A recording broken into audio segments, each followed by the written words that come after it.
오늘도 클릭해주셔서 감사합니다. 구독과 좋아요 부탁드립니다.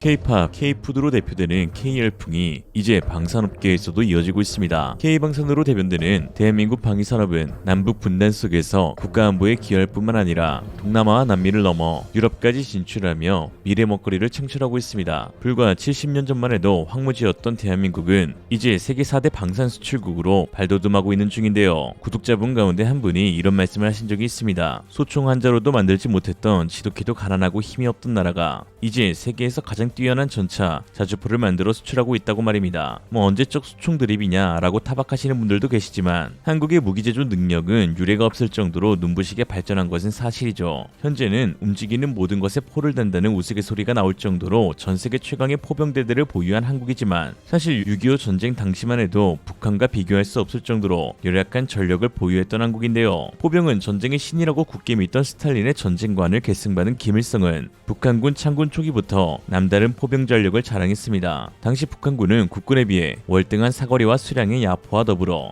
공포의 T-34 전차를 앞세워 화력과 기동을 집중하며 빠른 속도로 남진해 왔었는데요. 한국은 단 한 대의 자주포도 보유하지 못한 반면 북한군은 M1931 37 122mm 평곡사포 172문, M1942 ZS-3 76mm 평곡사포 380문을 보유하고 있었으며 76mm 포가 탑재된 SU-76 자주포를 무려 176문을 보유하면서 화력과 사거리 수량에서 모두 압도했는데요. 그러나 현재 대한민국은 박격포 14,900문, 야포 7,180문 넘게 보유하고 있고 전차 2,130여 대와 각종 장갑차 3,000여 대를 운용하고 있으며 북한은 한 대도 없는 3.5세대 전차를 206대나 보유하고 있습니다. 일각에서는 한국의 기갑부대는 전 유럽의 전력과 맞먹는다라고 하는데요. 수량도 수량이지만 그 성능도 세계에서 입증받고 있어 아주 생산만 됐다 하면 불티나게 팔리고 있는 중이죠. 이러한 한국의 방산을 이끌고 있는 주요 무기체계 가운데 성능과 가격 경쟁력에서 세계 최고라고 평가받는 무기가 있습니다. 한번 맛본 국가들은 그 맛을 잊지 못하고 재구매로 이어져 국뽕 1티어라고 불려도 손색이 없는 무기가 있으니 바로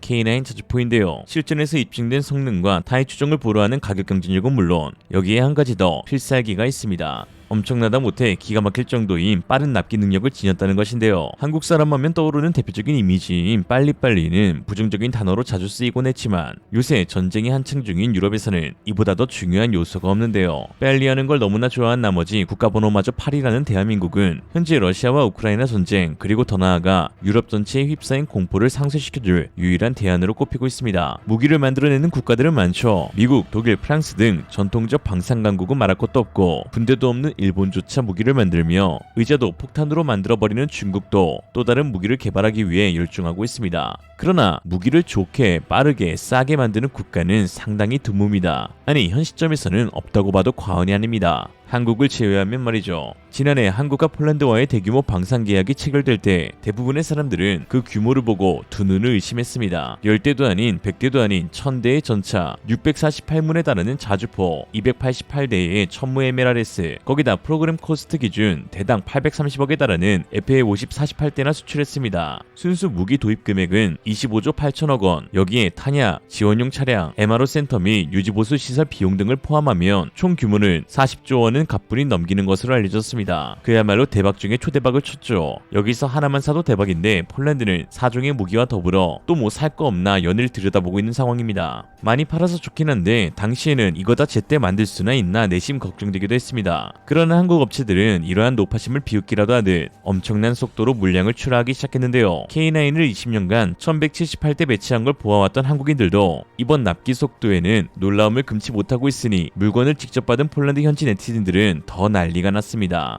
K2 탱크 오기만을 기다리는 중. 그나저나 치댕 배송 겁나 빨리 하네. 한국 그놈아들 손님 대할 줄 안다니까. 8월에 주문했는데 벌써 배달 온다고? 완전 쿠팡 로켓 배송이네 라고 하죠.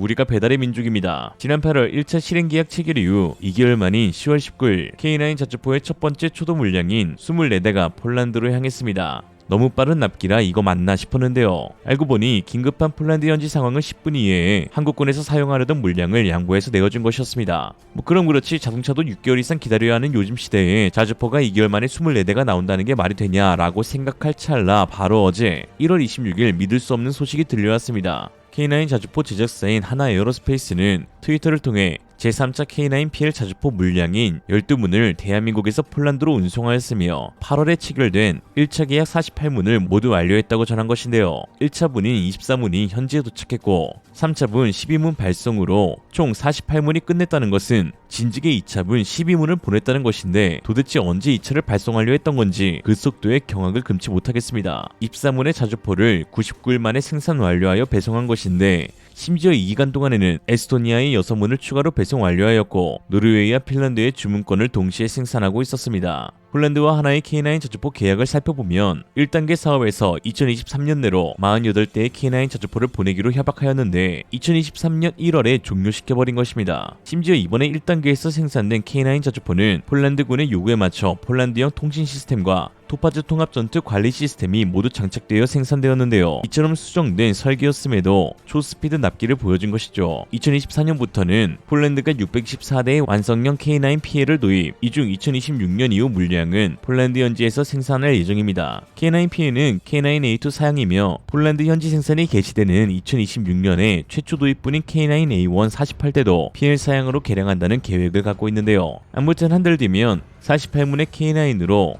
4개 대대를 편지할 수 있게 된 폴란드인데 최근 벌써부터 벨로루시와 러시아 국경 근처에 한국산 무기를 배치하여 새로운 꿈의 사단을 편성해 화제가 되고 있습니다. 지난 23일 폴란드 매체에 따르면 마리우시 부하샤코 국방부 장관은 새로 창설된 제1군단 보병사단이 폴란드군이 보유한 가장 현대적인 장비를 갖추게 될 것이라며 특히 제16 기계화 사단이 주로 K2 전차를, 제18 기계화 사단이 미 육군 주력 전차 에이브람스를 갖추고 폴란드 포드라스키의 사단은 K2와 에이브람스를 모두 갖추게 된다고 덧붙였는데요. 그러면서 K2를 운영하는 제16 기계화 사단에 속한 제11 포병연대에서는 한국에서 생산된 155mm 자주포 K9과 폴란드 자주포 크랩, 무인항공기 글라디우스 등이 배치돼 포병과 교신하게 된다고 하였습니다. 이거 가만 보니 폴란드가 서쪽에서 그리고 우리가 동쪽에서 진격하면 대륙 정복이 가능한 그림인 건가? 폴란드처럼 이미 한국산 무기를 구매한 국가들은 자기 사업 추진에 있어서도 기존 장비와 기술적 호환성을 고려할 수밖에 없기 때문에 한국산 무기 수출이 일단 시작되면 고객층이 지속적으로 확보되는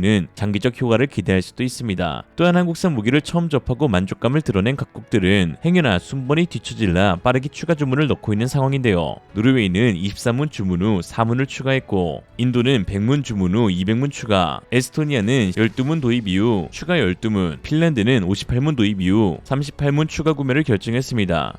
역시 맛집이라 그런지 단골이 많이 생기네요. 한편 하나의 K9 자주포는 폴란드를 기점 삼아 이제 영국에까지 수출을 추진하고 있는 상황인데요. 영국은 현재 MFP 사업으로 불리는 AS90 자주포를 대체한 신형 자주포 도입 사업을 진행 중에 있습니다. 총 사업비 약 2조 원으로 116문의 자주포를 도입하려 하는데요. 여기서 한국은 K9 성능 개량 버전 K9A2를 제안할 예정으로 지난해 9월 영국 방산 박람회에서는 K9A2의 첫 시제품으로 기동주행 시범을 선보이기도 했습니다. K9A2는 완전 자동화 포탑 시스템을 적용해 운용 인원을 3명 이하로 대폭 줄였고 분당 발사 속도를 9에서 10발로 늘리는 등 세계 최고 성능의 자주포로 한 단계 더 발전하였습니다. 이 사업이 대규모 도입 사업인 만큼 한국을 비롯한 많은 국가들의 업체가 기회를 엿보고 있는데요. 그 가운데 독일 크라우스마페의 베그만의 RCH-115와 라인메탈과 BAE의 합작사 RBSL의 HX3가 가장 강력한 경쟁자로 떠오르고 있습니다. 그러나 크라우스마페의 베그만은 최근 내부 폭로로 불거진 푸마 장갑차의 무더기 결함 사태와 자사의 자주포 펜저어비치 2000의 생산 라인 폐쇄로 인한 공급량 조달 능력 한계로 인해